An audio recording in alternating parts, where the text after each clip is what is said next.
കണ്ണൂർ ചെങ്ങളായിൽ പുലിയുടെ സാന്നിധ്യമെന്ന വനം വകുപ്പിന്റെ സ്ഥിരീകരണം. എടക്കളം ഭാഗത്താണ് പുലിയെ കണ്ടത്. പ്രദേശത്ത് കൂട് സ്ഥാപിച്ചു. സജോ ദേവസ്യ കണ്ണൂരിൽ നിന്ന് ചേരുന്നുണ്ട്.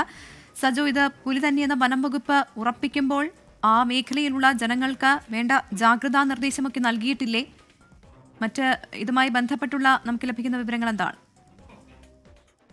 പ്രവിത, ഇന്ന് പുലർച്ചയോടുകൂടി ചെങ്ങളായി എടക്കളത്ത് പുലിയുടെ സാന്നിധ്യമുണ്ട്, പുലിയെ കണ്ടു എന്ന് നാട്ടുകാർ പറഞ്ഞിരുന്നു. പിന്നാലെയാണ് വനം വകുപ്പ് ഉദ്യോഗസ്ഥർ സ്ഥലത്തെത്തുകയും പരിശോധന നടത്തുകയും ചെയ്തത്. കാൽപ്പാടുകളും അടക്കം പരിശോധിച്ച് പുലിയുടെ സാന്നിധ്യം വനം വകുപ്പ് സ്ഥിരീകരിച്ചിട്ടുണ്ട്. മേഖലയിൽ പുലിയെ പിടികൂടാനുള്ള കൂട് അവിടെ സ്ഥാപിച്ചിട്ടുണ്ട്. അതിനോട് ചേർന്ന് സമീപത്ത്, അതായത് അധികം ദൂരമില്ലാതെ വനപ്രദേശമുണ്ട്.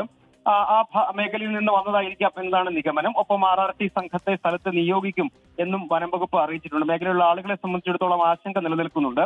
അതുകൊണ്ട് രാത്രിയിലടക്കമുള്ള യാത്രയിലും അല്ലാതെ പുറത്തിറങ്ങുമ്പോഴും ഒക്കെ ജാഗ്രത പാലിക്കണം. മേഖലയിൽ പുലിയുടെ സാന്നിധ്യം തന്നെയാണ് എന്ന് വനം വകുപ്പ് ഉറപ്പിച്ചു തന്നെ പറയുന്നു. സജോ ദേവസ്യാണ് വിവരങ്ങൾ നൽകി.